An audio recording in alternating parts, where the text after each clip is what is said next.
kun Ardii Miidiyaa Neetwoorkii. Assalaamu alaikum warahmatullaahi wabarakaatu. Nageenyi Rabbii bakka jirtanis haa qaqqabu. Amma sa'aatii oduu irra geenyeerraa warri haaraa gara Ardii Miidiyaa Neetwoorkiitti dhuftan chaanaala keenya kan yuutuubii sabiskiraayib, laayik, sheer godhaatii maatii keenya ta'a. Akkasumas gama toora telegiraamiitiinis jooyin godhaa. toora feesbuukaatiinis taaktooka dabalatee Ardii Miidiyaa Neetwoorkii ka jedhuun argattanii har'aaf oduu qabannetti ceenaa nu duukaa turan. Jalqaba irratti hangafoota oduu guyyaa har'aa isin dhageessifna. Israa'el maaliif West Banking keessatti qubsuma bal'ifachuu itti fufte kan jedhus hangafoota oduu keenya har'aa keessaa isa tokko. Raashiyaan humnoota Yuukireen irra aanuun magaalota Yuukireenii qabachuu eegalte.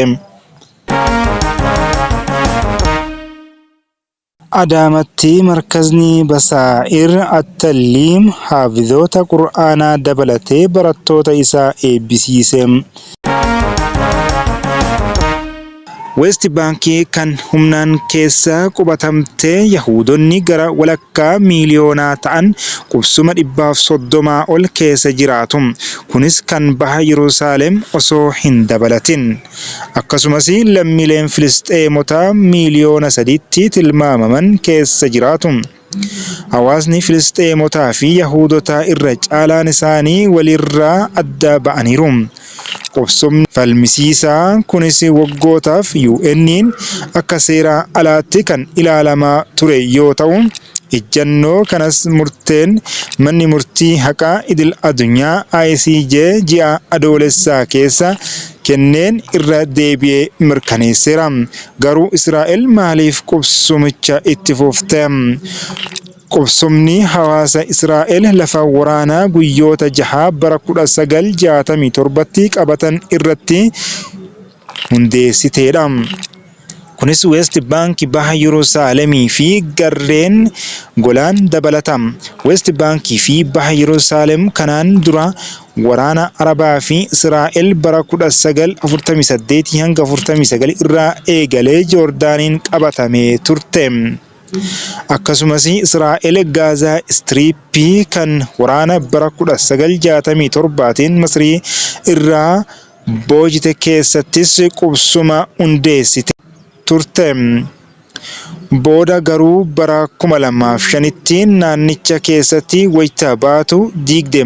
Kana malees seenaa Peninsula kan bara 1967tti Masrii irraa fudhattee keessattis qubsuma ijaartee ture. Haa ta'u malee haaluma qaama walii galtee nagaa Kaayiroo waliitiin bara 1982tti qubattoota baafte. Qubsumni kunneenis dachee Filisxeem keessatti faca'anii kan argaman yoo ta'u, isaanis loltoota Israa'eliin eeggamu. Sababii kanaatiifuu yoo dhaabbilee daldalaa Israa'eliin kan qacaraman ta'an alatti Filisxeemonni akka laayyootti qubsumoota kanneen keessa seenuu hin danda'an. Sababa kanaatiin magaalonni Filisxeem walirraa kan adda bahanidha. Kun ammoo haala geejjibaa fi ijaarsa bu'uuraalee misoomaa daangaalee Filisxeem keessa rakkisaa taasisa. Qubsumni West Bankii keessatti argamu buufataawwan alaa wajjin wal hin fakkaatan. Seera addunyaa jalatti qubsumni seeraan alaa jedhamee fudhatama, garuu akka seera Israa'elitti seera qabeessadha. Buufataaleen alaa ammoo akka seera Israa'elitti seeraan ala yoo ta'u, hayyama mootummaa Israa'el malee ijaarsi hin danda'amu. West Bankii eenyutu bulchaa jira kan jedhuuf immoo bara 1993 fi 1995 kaasee Israa'el Filisxeemota waliin walii galtee Osloo kan mootummaan yeroo abbaa taayitaa Filisxeem jedhamuun beekamu West Bankii fi Gaazaa keessatti akka hundeeffamu taasisee mallatteessite. Abbaan taayitaa Filisxeem PA magaalota gurguddoo Filisxeem kan bulchu yoo ta'u, Israa'el ammoo persentii 60tti West Bankiin kan naannoo C jedhamuun beekama qabattee jirti. Naannicha keessattis hojiiwwan seera kabachiisuu, karooraa fi ijaarsa ofiin hojjetaa jirti.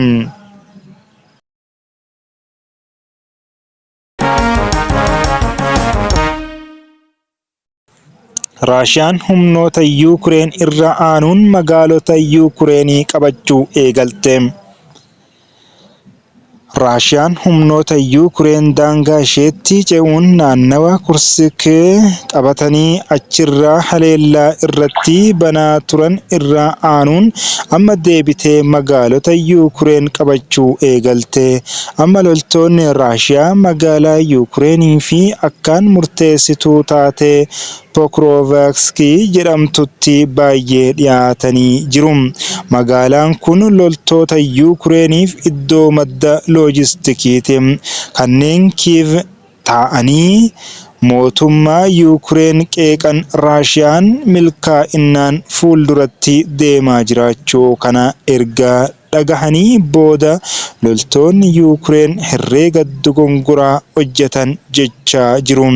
Magaalaa akkaan murteessituu taate kana dhiisanii keessaa ba'uun daangaa Raashiyaatti ce'anii naannawa Kurskii jedhamu qabachuun magaalaa kana diinaaf saaxilee jedhan. Hoogganaan humna waraanaa Yuukireen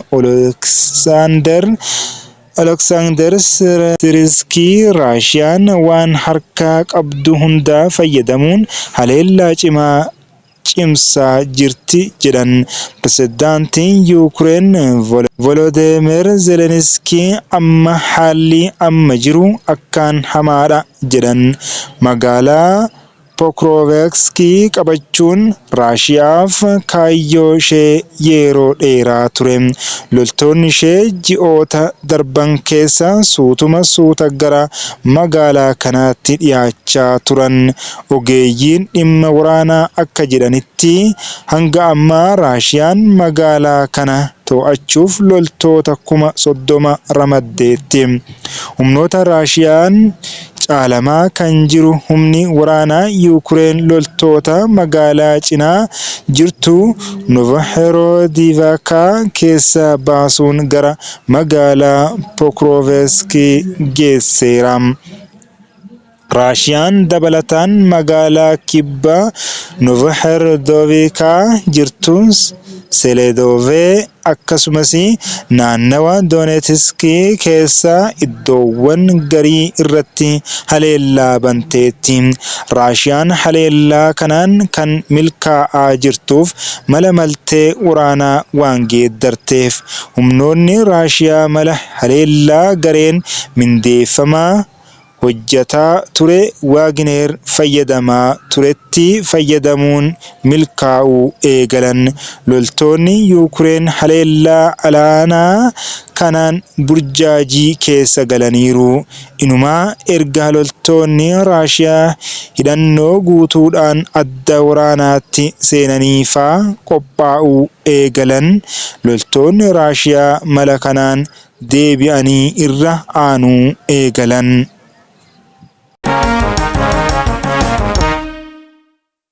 Adaamatti markazni Basaa'ir Attaliim haafizoota Qur'aanaa dabalatee barattoota isaa eebbisiise. Magaalaa Adaamaatti kan argamu Adaamatti markazni Basaa'ir Attaliim hifzii Qur'aanaa dabalatee barattoota Qur'aanaa roga garaagaraatiin barsiisaa ture guyyaa har'aa sirna ho'aadhaan eebbisiiseera. Saganticha irratti dura taa'aa mana maree dhimmoota Islaamaa magaalaa Adaamaa Sheek Muhammad Huseen, Dr. Jibril Qamar, Ustaaz Jamaal Aliyyi, ulamaa'onni, ustaazonnii fi keessummoonni garagaraa akkasumas hawaasni musliimaa magaalaa Adaamaa hedduun argamaniiru.